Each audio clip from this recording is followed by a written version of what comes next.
Okay, let's club members talk. Although to be fair, Nick's talk wasn't club members strong. Anyway, second club member talk is there's variable phenomena and photometry. A short intro. So I'd like to welcome you. All right, great, thank you. Thank you. No heckling. I've already given a short talk earlier on to about 20 little 6 to 7 year old beavers, eager beavers, and they were all putting their hands up, and I chose to ignore them all and just plough through because we wanted telescope time, and I think it went quite well. Peter and Magda, I hope I'm going to come out of there. I'm hoping everybody. I'm a bit paranoid now because Can I just check? Can I just check that you can all hear me online? Yep. Yeah, you Perfect. sound good. Thank you. All right. Back to the slides. Yeah, thanks. Right. Well, yeah. So Peter and Magda, who sort of organised the meetings programme, suggests that we sort of reintroduce the slot after the break. And it's a sort of a short slot, and I was thinking, well, what, you know, yes, I can talk about something. I could have talked about imaging, and I thought, well, I better not do that because Nick's doing that. So I thought I'd talk about a different type of imaging, that's imaging with a scientific intent, as opposed to those sort of beautiful pictures that Nick puts up, and actually a lot of our other members do. And by the way, make sure you enter the photo competition. But what do I mean by scientific? Well, scientific is really about getting data out of the images and doing something with it and making sense of that. So, and some of you may know I'm doing a course, and the project that I've got to do is all about variable things and photometry of them. So I thought, well, I'd combine the two. So the question is, what have all these things got in common? For those of you can't really see it, at the back, we have the phases of the moon, or is it an eclipse? Phases of the moon, I think, actually.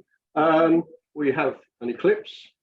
We have this one down here at the bottom left is actually quite an interesting one. It's actually a radar image of a asteroid sort of tumbling around. It's not a visual, it's not an optical image. And then this one bottom right-hand corner is, of course, the sun, but it actually has something moving across it, which is this little thing here, and it's actually a transit of Mercury, which happens every 30 odd years or thereabouts. And the one thing that's common is they're all representations of variability, and of course the space, the universe, everything we look at is variable. It's constantly changing, and sometimes if the changes are periodic, you know, they sort of move up and down, or they change in a certain well-known way, and sometimes they're chaotic. Sorry, Les, we can't see the presentation. I'm sorry. Remember this from a couple of years ago. It was causing great consternation as to what was going on. This is Betelgeuse, Betelgeuse, or however you pronounce it. That red supergiant that was sort of pretty luminous, and then all of a sudden it started to dim. Well, what's causing that? I don't know. Well, actually, with scientific observations of it, it was worked out that actually it was probably puffing off sort of outer layers, and it's pulsating in some respect. Les, and then we have a different type of variable object, which of course this is M82. Yep. Back in 2014, and a supernova was spotted by a couple of graduate students at UCL, at their observatory at UCL, and we can see nothing there and something very bright there. And then after a period of time, that's something very bright faded away. It's a supernova. Les, we can't see the presentation. In a galaxy that's within our, I think M82 is part of our local group, isn't it? So it's one of our relatively close galaxies, but it's a star that's exploded. it's variable. It's something grew and then dimmed, and actually it's cataclysmic. It ain't there anymore. And there's lots of these types of objects. A bit of a family tree here in variability. This one does have a nice little build. We're gonna give one more go. Yeah. So Let's. you've got things that are what we might call extrinsic, i.e. something is happening to them, and things that are intrinsic, something's happening in them that's causing changes. And Let's. some of the things I showed you were stars like our sun. It actually had something going across it. It was a transiting planet. And down here somewhere, perhaps it's not there. Oh, well, there's occultation, planetary transits. There we go. It's a form of an eclipse. An eclipse where you don't actually see, well, you don't see much, and yet you can detect it. You can detect how much light is dimmed if you know what to look for and you know the techniques for doing it. And some of the techniques are well within the amateur astronomer who's got, you know, the normal sort of kit that we've all got, telescope, camera, some form of imaging, or in some respects, doing things with the naked eye as well. Although planetary transits are something where you do need a decent telescope.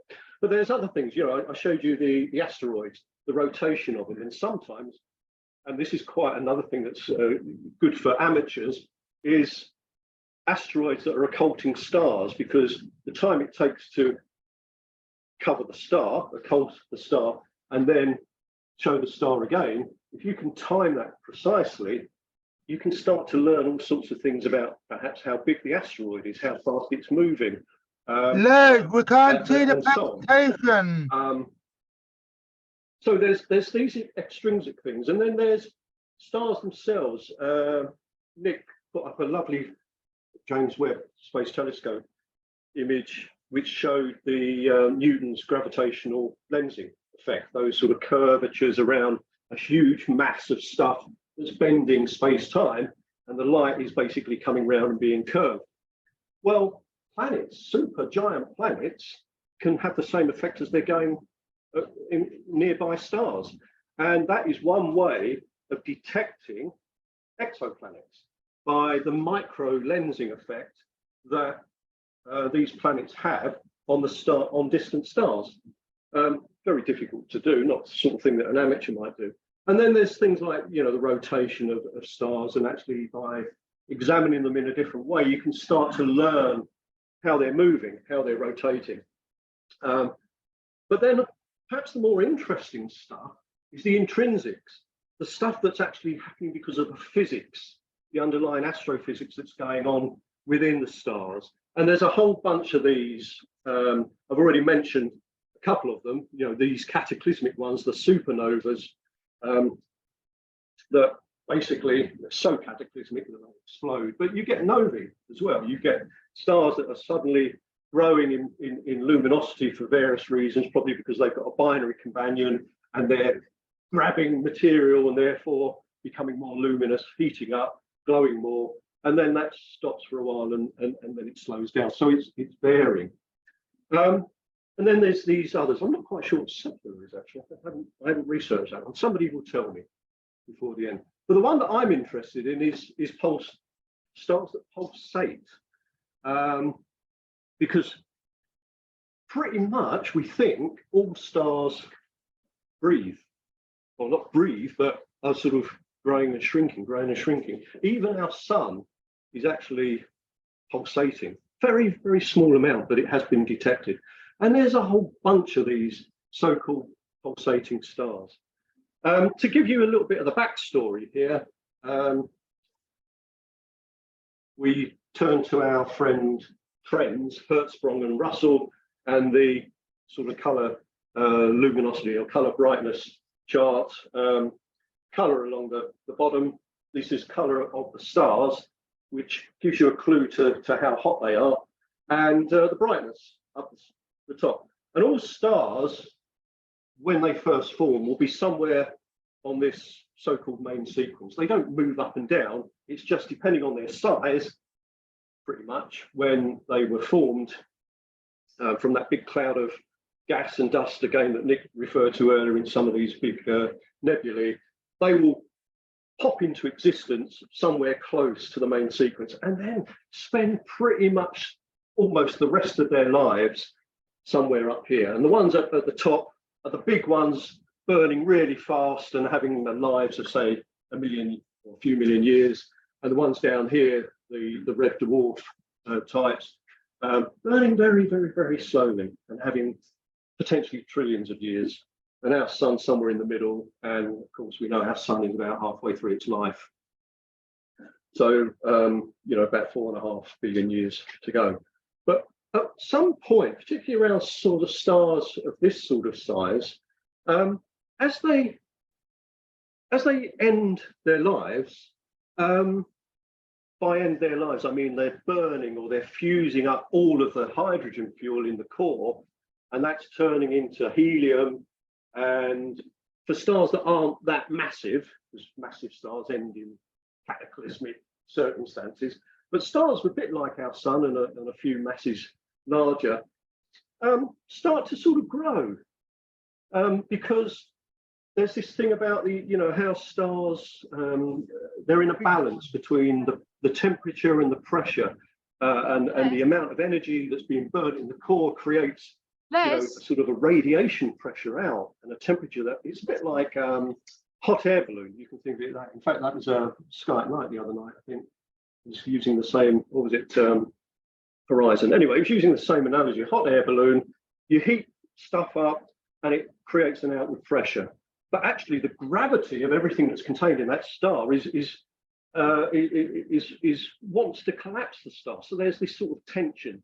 And what happens towards the end of the life of a star is that tension goes out of balance a little bit, but it's a sort of self-correcting balance. And so the star starts to grow. As it grows, it becomes a little bit more luminous to a point, but it also, the outer layers cool down. As it cools down, there's less energy towards the outer. I'm sort of paraphrasing a little bit here. And so it starts to collapse. So you've got this sort of collapse and expansion going on. The star is pulsating. And it sort of happens in this strip, so-called instability strip, because they've become unstable. It will last a few million years before they start to migrate and eventually end up with something else, a white dwarf or something. And so one of the first, in fact, the first star that was discovered way back in 1600s was Mira, so-called Mira variable. And this is, you know, a cartoon of what's actually happening. The star is expanding and it's contracting. Its temperature is increasing and decreasing. Its radius is increasing and decreasing, but it's doing it at a regular rate. It's doing it at a regular frequency or over a set number of days. Its period, if you like, the time period.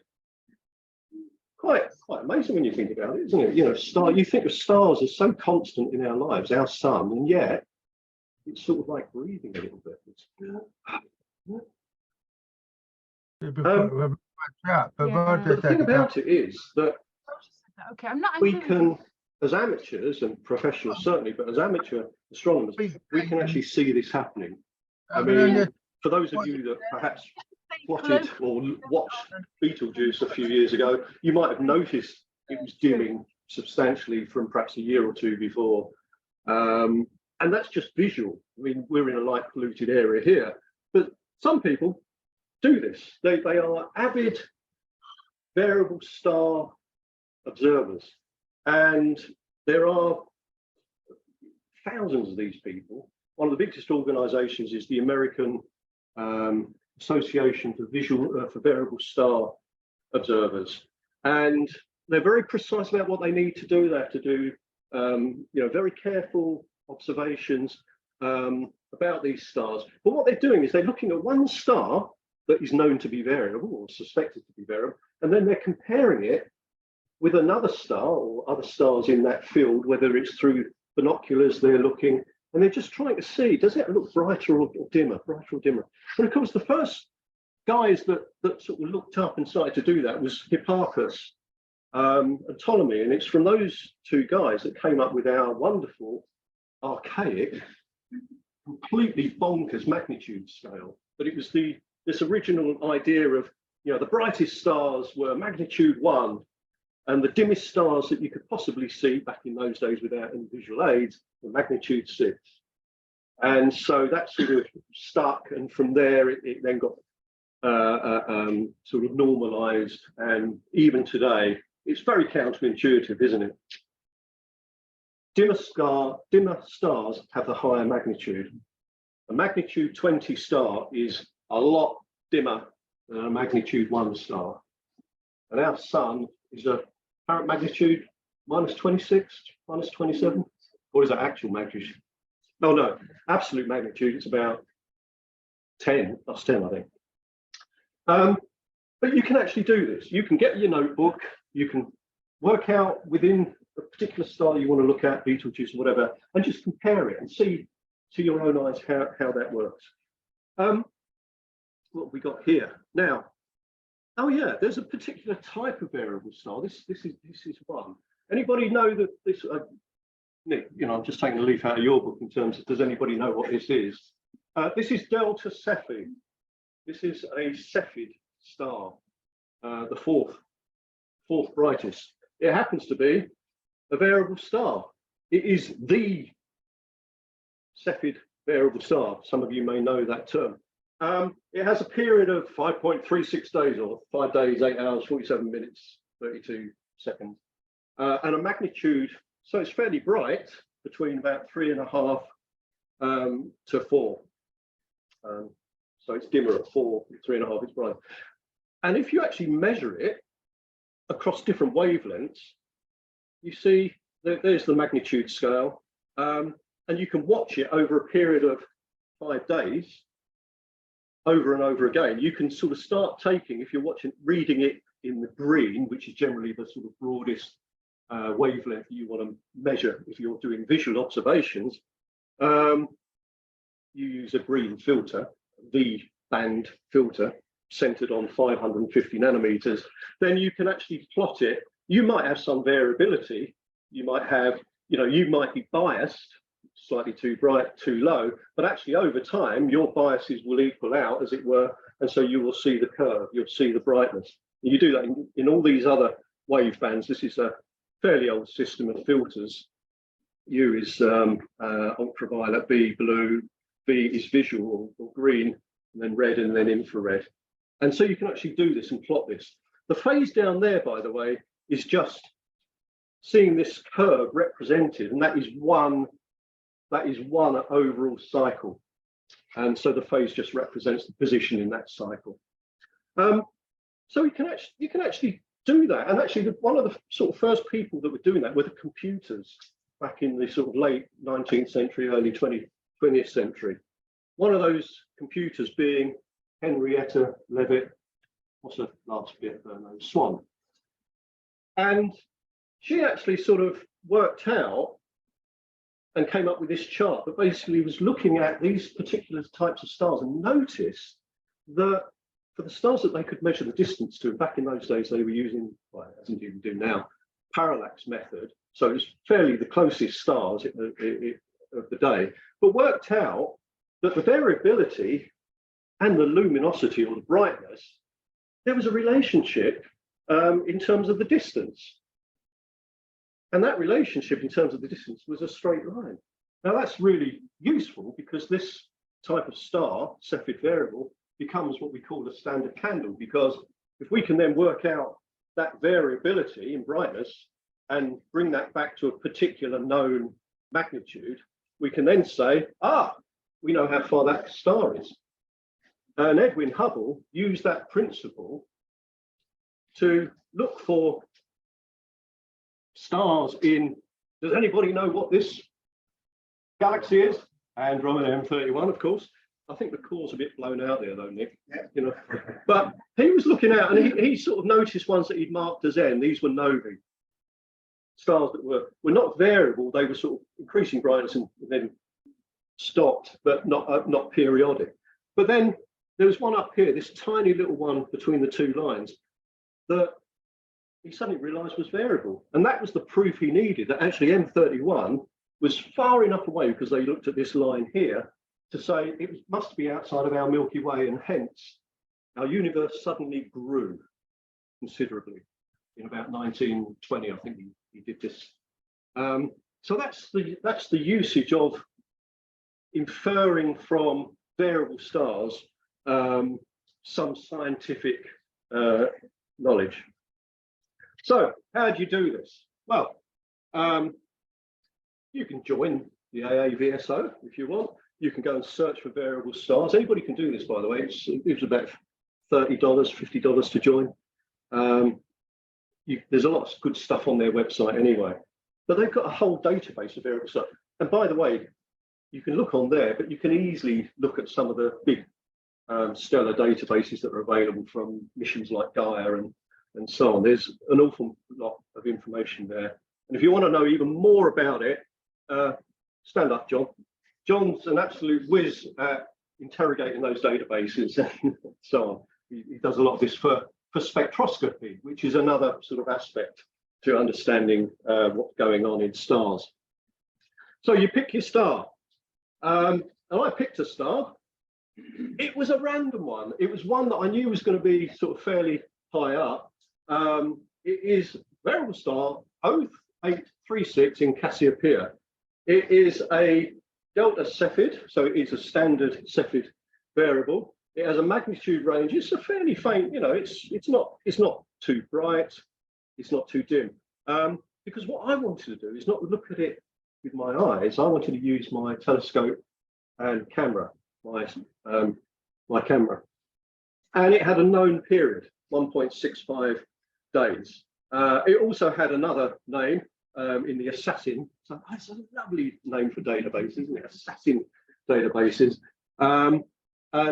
which actually tells you precisely where it is using simple array and depth. So you can plug those into your imaging software, which will slew to exactly where you want to go. For those of you that are curious about this star, there it is. It's a pretty unremarkable star, but there it is. There's a reasonable star field around it. The other trick to choosing a good variable star is make sure that you've got other non-variable stars around it. Otherwise, you've got nothing to compare, because one of the things you're trying to do is say, I've got a variable star, but I've got a star that's not variable, therefore I know that's going to be a constant magnitude, and therefore I can compare my variable star against it. And you can find out more about that by going into all sorts of different databases and so on. I've actually used an app. I'm not going to do a live image of it, a live thing now, because they're all a little bit noddy and string and sealing wax. They're all very sort of research focused, so they just do basic stuff. But actually, what you still need to go through is capture your images, but you're only doing one image. You've got to make sure that the star and other stars around don't get saturated. So you've got to stay within the linear range on your camera. And then you've still got to get rid of any background. So you've got to do your darks, you've got to get rid of any sort of artifacts across the frame. So you've got to do your flats and get rid of any bias signal, all that sort of good solid stuff that, you know, a lot of the images here would do anyway. But instead of, you know, stacking images, this is single image stuff, but you do a single image one night, or 2 or 3 one night, or however many you want, depending on the period.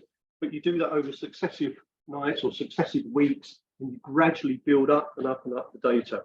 And then what do you do with it? Well, you've got to actually look and see, well, just how bright is that star there?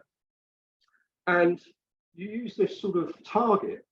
This is called aperture photometry. And these red concentric rings, or annuli, form sort of apertures around the star. So there's my star. I've zoomed in quite closely here.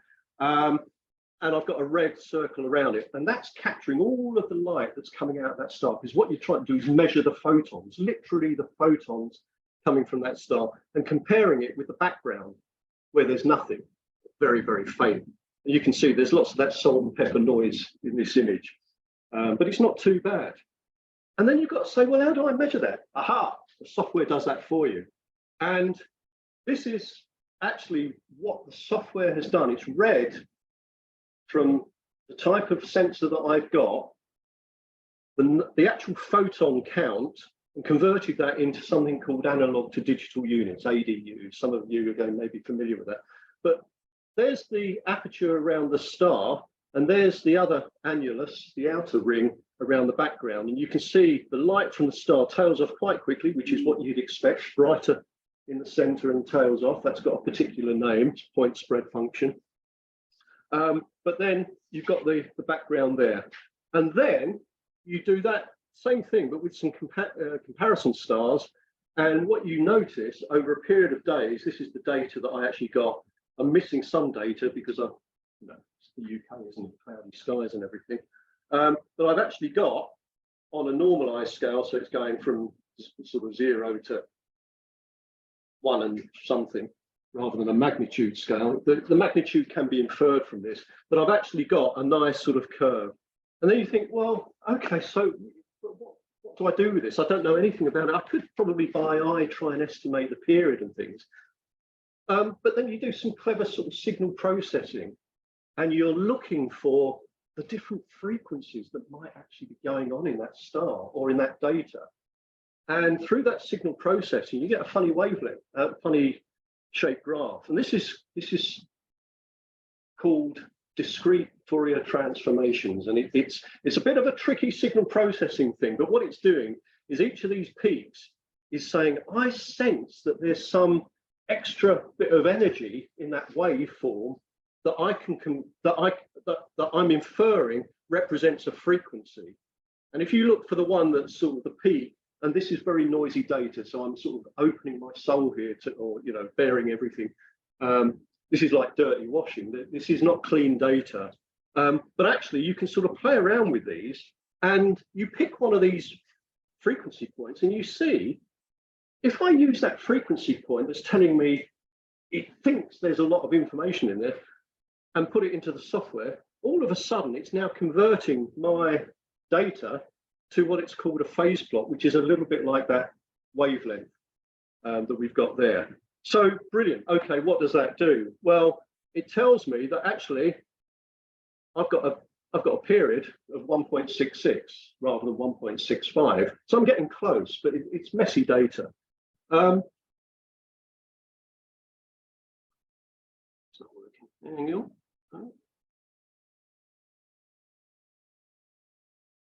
Last two slides.